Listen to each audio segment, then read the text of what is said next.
Morning student. Today I am teaching about 8th social first lesson the European invasion. அதாவது ஐரோப்பியர்களுடைய வருகை பற்றி தான் இந்த லெசனில் நம்ம பார்க்க போகிறோம். இந்த லெசன் மூலிமா நம்ம என்னென்ன தெரிஞ்சுக்க போகிறோம்னு பார்த்தோம்னாக்கா சோர்சஸ் ஆஃப் மாடர்ன் இந்தியா, அதாவது நவீன இந்தியாவுக்கான ஆதாரங்கள் பார்க்க போகிறோம். போர்ச்சுகீஸ் இன்வேஷன், அதாவது போர்ச்சுகீசியர்களுடைய படையெடுப்புகளை பற்றி பார்க்க போகிறோம். Touch invasion, British invasion, Danish invasion, French invasion, இந்த படையெடுப்புகளை பற்றிலாம் அதாவது யூரோப்பியன்ஸ் படையெடுப்புகளை பற்றி பார்க்க போகிறோம். இப்போ பார்த்தோம்னாக்கா இப்போது கடந்த காலத்தை தான் நம்ம ஹிஸ்ட்ரின்னு சொல்கிறோம் இல்லையா. அப்போ இந்த ஹிஸ்ட்ரியை 3 பீரியடாக பிரிக்கிறாங்க. First ancient period, medieval period, modern period. இப்போ இந்த ஏன்ஷியன்ட் பீரியடில் என்னென்ன நம்ம படிச்சிருப்போம் அப்படின்னு பார்த்தோம்னாக்கா ஆதி மனிதனுடைய வரலாற்றை பற்றி படிச்சிருப்போம். அதுக்கப்புறம் புதிய கற்காலம், பழைய கற்காலம், வட இந்திய அரசுகள், தென்னிந்திய அரசுகள், இதை பற்றி ஏன்ஷியன் பீரியடில் படிச்சிருப்போம். மிடிவல் பீரியடில் புத்திசம், சைனிசம், முகலாய அரசுகளை பற்றி படிச்சிருப்போம். மாடர்ன் பீரியடில் எதை பற்றி படிப்போம் அப்படின்னு பார்த்தோம்னாக்கா இண்டிபெண்டன்ஸ்க்கு முன்னாடி என்ன நடந்துச்சு, இண்டிபெண்டன்ஸ்க்கு பின்னாடி என்ன நடந்துச்சு, இந்த ஈவெண்ட்டை தான் நம்ம இந்த மாடர்ன் பீரியடில் படிப்போம். இப்போது மாடர்ன் பீரியடில் எதை பற்றி இப்போ நம்ம எந்த லெசனை பற்றி நம்ம படிக்க போகிறோம் அப்படின்னு பார்த்தோம்னாக்கா இண்டிபெண்டன்ஸ்க்கு முன்னாடி நடந்த யூரோப்பியன்ஸ் இன்வேஷனை பற்றி பார்க்க போகிறோம். இப்போ அதுக்கான ஆதாரங்கள், அதாவது சோர்சஸ் ஆஃப் மாடர்ன் இந்தியா, அதாவது மாடர்ன் இந்தியாவில் நம்மளுடைய இந்தியாவில் யூரோப்பியன் படையெடுப்புகள், யூரோப்பியன்ஸ் வந்தாங்க இல்லையா. அப்போ அவங்க வந்ததுக்கான ஆதாரங்கள் என்னென்ன இருந்துச்சு அப்படின்றத பற்றி தான் பார்க்க போகிறோம். From the very beginning, the Portuguese, the Dutch, the French, the Danish and the English recorded their official transactions in India and state papers. Well-preserved records are very valuable to know about their relations in India. The archives at Lisbon, Goa, Pondicherry and Madras were literally storehouses of precious historical information. அதாவது இப்போது Europeans வந்தாங்க இல்லையா. 5 நாட்டை சேர்ந்தவர்கள் நம்ம நாட்டுக்கு படையெடுத்து வந்திருந்தாங்க, வருகை புரிஞ்சிருந்தாங்க. எதுக்காக அப்படின்னு பார்த்தோம்னாக்கா ட்ரேடு, அதாவது வர்த்தகத்துக்கு மட்டும்தான் இவங்க நம்ம நாட்டுக்கு வந்தாங்க. நம்ம நாட்டை ரூல் பண்ணணும் அப்படின்றதுக்காக வரல, அதாவது ஆட்சி செய்யணும் அப்படின்றதுக்காக வரல, வணிகம் செய்யணும் அப்படின்ற நோக்கத்துக்காக தான் இவங்க வராங்க. இவங்க வந்ததுக்கான அவங்களுடைய அதிகாரப்பூர்வமான பரிவர்த்தனைகள் எல்லாமே நம்மளுடைய அரசு ஆவணங்களில் குறிப்பிடப்பட்டிருக்கு. Well preserved records are very valuable to know about their relations in India. இந்த ஆவணங்கள் மூலமாக நாம் அவங்களுடைய இந்தியாவில் அவங்களுடைய ரிலேஷன்ஷிப் எப்படி இருந்துச்சு அப்படின்றத பற்றி தெரிஞ்சுக்கிறோம். The archives at Lisbon, Goa, Pondicherry and Madras. இந்த லிஸ்பன், கோவா அப்படின்றது அதாவது போர்ச்சுகீசியர்களுடைய வணிகத்தலங்கள். பாண்டிச்சேரின்றது ஃப்ரெஞ்சுக்காரங்களுடைய வணிகத்தலம். மெட்ராஸ் பிரிட்டிஷ்காரங்களுடைய வணிகத்தலம். இந்த இடங்களில் எல்லாமே அதாவது இலக்கிய ரீதியான, அதாவது வரலாற்று ஆதாரங்களை, ஹிஸ்டாரிக்கல் இன்ஃபர்மேஷனை தரக்கூடிய, அதாவது வரலாற்று தகவல்களை தரக்கூடிய இலக்கிய ரீதியான ஸ்டோர் ஹவுசஸ் அமைக்கப்பட்டிருக்கு. இந்த லிஸ்பன், கோவா, பாண்டிச்சேரி, மெட்ராஸ் ஆகிய இடங்களில் இலக்கிய ரீதியான ஸ்டோர் ஹவுசஸ், அதாவது ஆவண பாதுகாப்பகங்கள் அமைக்கப்பட்டிருக்கு. அடுத்தது கைண்ட்ஸ் ஆஃப் சோர்சஸ், அதாவது ஆதாரங்களின் வகைகள். ஆதாரங்களின் வகைகள் என்னென்ன அப்படின்னு பார்த்தோம்னாக்கா written sources and material sources. Written சோர்சஸ்னால் எழுதப்பட்ட ஆதாரங்கள். மெட்டீரியல் சோர்சஸ் அப்படின்னாக்கா பொருட்கள் ரீதியான ஆதாரங்கள். இப்போ நம்ம ரைட் அண்ட் சோர்சஸை பற்றி பார்க்க போகிறோம். After the advent of the printing press, numerous books were published in different languages. Hence people began to acquire knowledge easily in the fields like art, literature, history and science. The Europeans come to know about the immense wealth of India from the accounts of Marco Polo and similar sources. The wealth of India attracted Europeans to this country. இப்போ after, அதாவது printing press வந்ததுக்கப்புறம், அதாவது அச்சு இயந்திரங்கள் வந்ததுக்கப்புறம் ஏராளமான books வந்து பல்வேறு லாங்குவேஜில், பல்வேறு மொழிகளில் வெளியிடப்பட்டது. இதன் மூலமாக நம்ம பீப்புள்ஸ் வந்து என்ன பண்ணுறாங்க அப்படின்னு பார்த்தோம்னாக்கா, ஆர்ட், கலை, இலக்கியம், வரலாறு, சயின்ஸ் ஆகிய கலைகளில் அதிக அளவில் அறிவு பெற்று, அதாவது நாலேஜ் பெற்று காணப்படுறாங்க.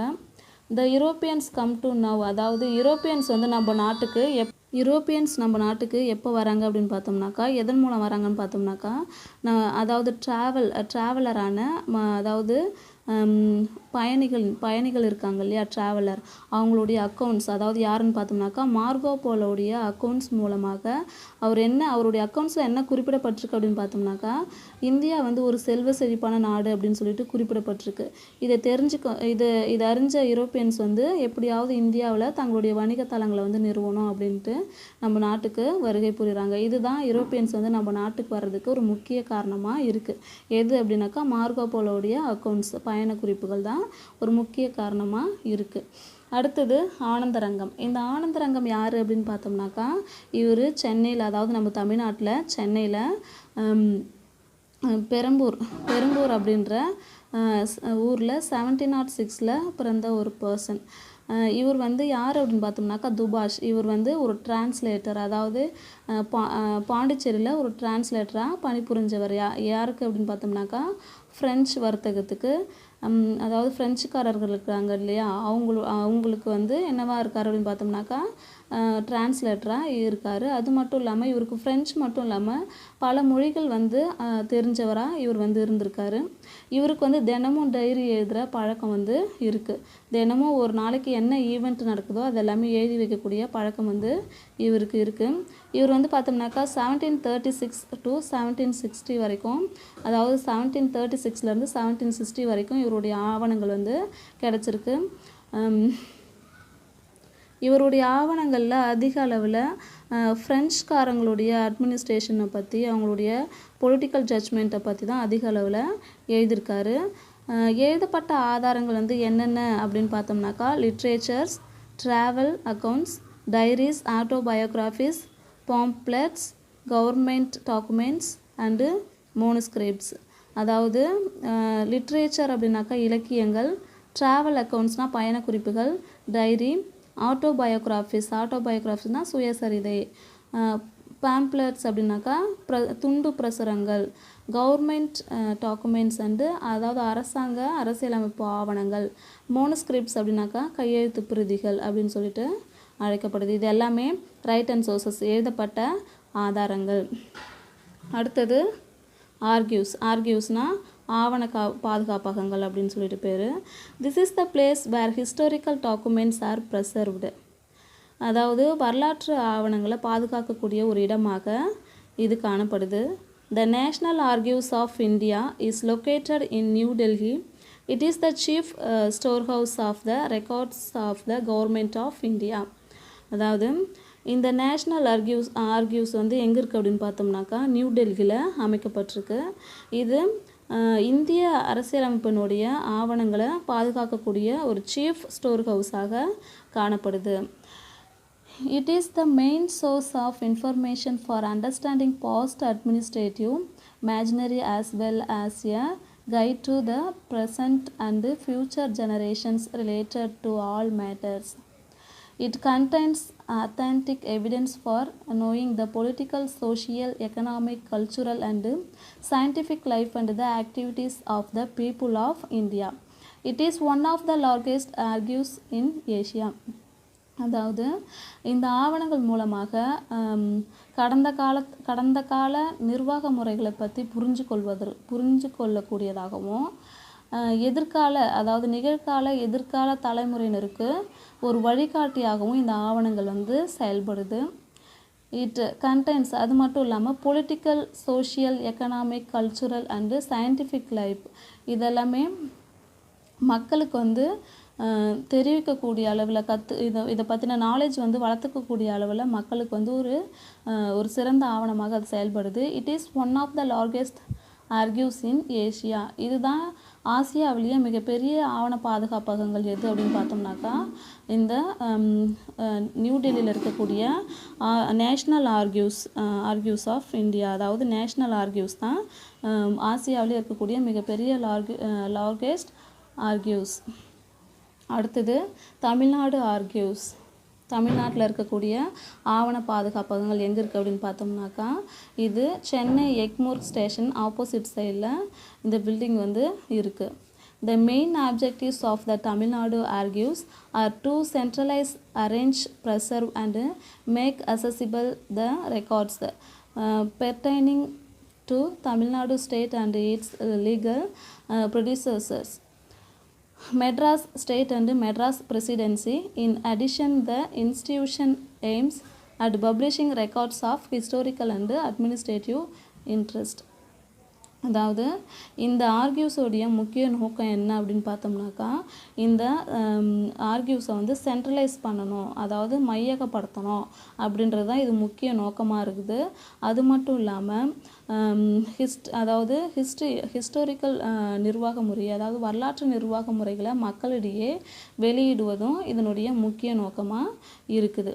இப்போ நம்ம பார்த்த இது எல்லாமே என்ன அப்படின்னு பார்த்தோம்னாக்கா ரைட் அண்ட் சோர்சஸ், எழுதப்பட்ட ஆதாரங்களும் அந்த ஆதாரங்களை பாதுகாக்கக்கூடிய ஆவண பாதுகாப்பகங்கள் தான் நம்ம இப்போ பார்த்தோம்.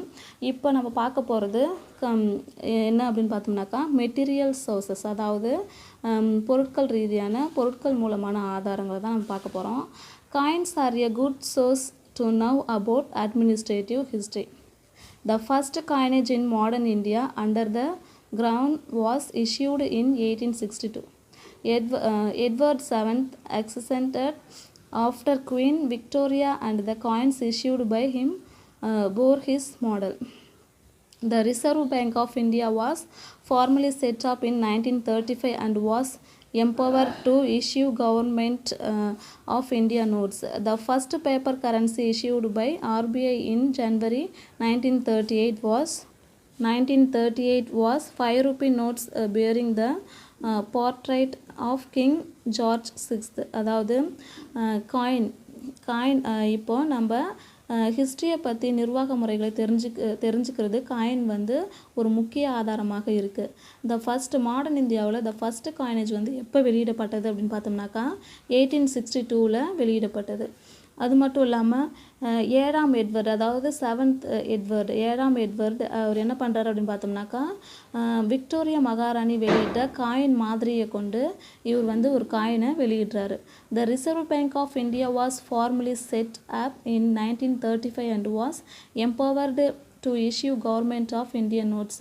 1935 ரிசர்வ் பேங்க் வந்து நடைமுறைப்படுத்தப்படுது, முறையாக நடைமுறைக்கு வருது.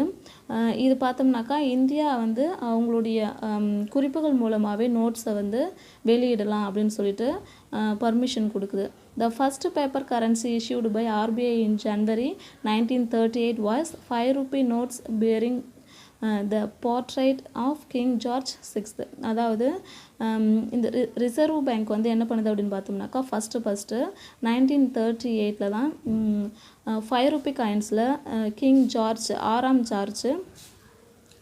ஆறாம் ஜார்ஜினுடைய உருவப்படத்தை கொண்டு 5 ரூபாய் காகிதத்தால் வந்து வெளியிடப்பட்டது.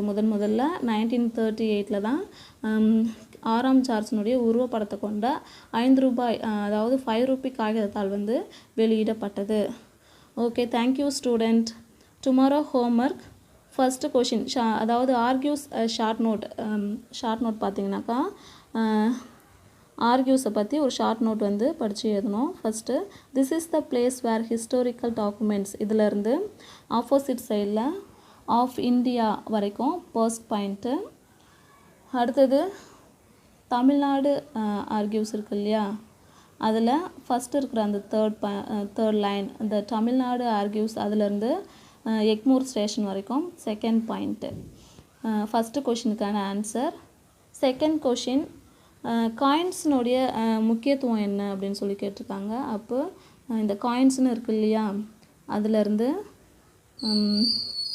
6th லைனில் ஹிஸ் மாடல் அப்படின்னு இருக்கு இல்லையா, இது வரைக்கும் ஒரு கொஷின்.